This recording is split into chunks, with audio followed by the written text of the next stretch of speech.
भले ही पूरी दुनिया के लिए नया साल आ गया हो, लेकिन पाकिस्तान अधिकृत जम्मू कश्मीर के लोगों के लिए सब कुछ पुराना ही है। 7 दहाइयां बीत जाने के बावजूद भी स्थानीय निवासी पाकिस्तान की गुलामी में दिन बिताने पर मजबूर हैं, जिन्हें पाकिस्तान और उसकी कठपुतली हुकूमत की ओर से ना तो बुनियादी सुविधाएं मुहैया करवाई जाती हैं और ना ही किसी तरह के हक दिए गए हैं। ऐसे में United Kashmir People's National Party के अध्यक्ष सरदार शौकत अली कश्मीरी ने पाकिस्तान के रचाए ड्रामे की असलियत को सबके सामने उजागर कर दिया। बुनियादी तौर पर आज़ाद कश्मीर की जितनी भी पार्लिमानी पार्टी, सो कॉल्ड पार्लिमानी पार्टी, जो बेसिकली नज़रिया के पाकिस्तान पे यकीन रखती हैं, वो सारी ही कंप्रोमाइज पॉलिटिकल पार्टीज हैं और सिविल सोसाइटी का स्पेस दिन ब दिन घटता जा रहा है। और चूंकि एक्ट 74 की मौजूदगी में सारे अख्तियारात, चूंकि एक्ट 74 के शेड्यूल 3 के मुताबिक और 4 के मुताबिक तमाम ही अख्तियारात जो है वो गवर्नमेंट ऑफ पाकिस्तान के पास हैं और 4 पावरफुल लैंड ऑफिसर जो हमेशा पाकिस्तान से आते हैं और वही यहाँ के पूरे सिस्टम को सुपरवाइज करते हैं और उन्हीं की अथॉरिटी है, उन्हीं के पास एक्चुअली रियल रूलर्स जो है वो पाकिस्तान ऑक्युपाइड कश्मीर के लैंड ऑफिसर ही हैं। ये जो आज़ाद कश्मीर का सो कॉल्ड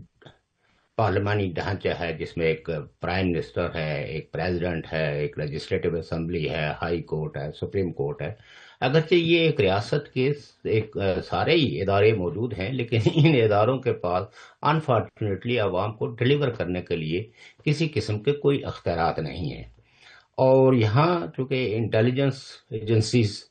न सिर्फ एक्टिव हैं बल्कि बहुत पावरफुल हैं और सारी ही पॉलिटिकल पार्टीज जिनको इलेक्शन में हिस्सा लेने की इजाज़त है वो कंप्रोमाइज हैं और उन्होंने कभी भी रियासत जम्मू कश्मीर के इस हिस्से के अवाम के बुनियादी सियासी, समाजी या माशी हुकूक की कभी बात नहीं की है। पाकिस्तान का एक फेडरल मिनिस्टर, जिसे मिनिस्टर ऑफ कश्मीर अफेयर्स कहते हैं, जो गिलगित बल्तिस्तान और पीओजे के अफेयर्स को डील करते हैं, बेसिकली वही पावरफुल है। ये पॉलिटिकल पार्टियां जो नजरिया हला के पाकिस्तान के बात करती हैं, एक्चुअली इन्हें कोई अवाम की ना तो सपोर्ट हासिल है, ये एजेंसियों के तावन से और एजेंसियों की ही मदद से आज़ाद कश्मीर की इक़्तिदार की कुर्सी पे बैठते हैं और वो इक़्तिदार भी एक्चुअली उन लोगों को जिन्हें प्राइम मिनिस्टर कहा जाता है, जिन्हें प्रेसिडेंट कहा जाता है या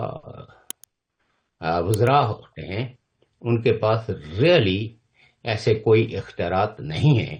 कि वो आवाम को कोई कुछ डिलीवर कर सके। 1950 से लेके तो आज तक लोग मुख्तलिफ शक्लों में अपने हुकूक के लिए, रोड इंफ्रास्ट्रक्चर के लिए, हेल्थ इंफ्रास्ट्रक्चर के लिए और बेहतर एजुकेशन के लिए और क्रेडिबल एजुकेशनल इंस्टीट्यूशंस के लिए वो अपनी जदोजहद करते रहे हैं। उसमें कई दफ़ा लोगों पर बहुत बेपनाह तशद्दुद भी हुआ,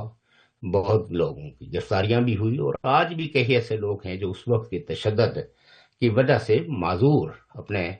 बिस्तर पे पड़े हुए हैं और उन्हें बेहतर इलाज मालिये की सहूलत या गवर्नमेंट की जानिब से किसी किस्म की कोई असिस्टेंस भी नहीं है। जहाँ तक आज़ाद कश्मीर के एपेक्स कोर्ट्स का ताल्लुक है, यानी हाई कोर्ट और सुप्रीम कोर्ट, ये सारे कोर्ट्स वैसे ही सारी दुनिया में ही कोर्टों का जो अख्तियार है वो कॉन्स्टिट्यूशन में होता है। तो एक्ट 74 में हमारी फ्रीडम ऑफ एक्सप्रेशन कंप्रोमाइज है, हमारी फ्रीडम ऑफ मूवमेंट जो है वो कंप्रोमाइज है।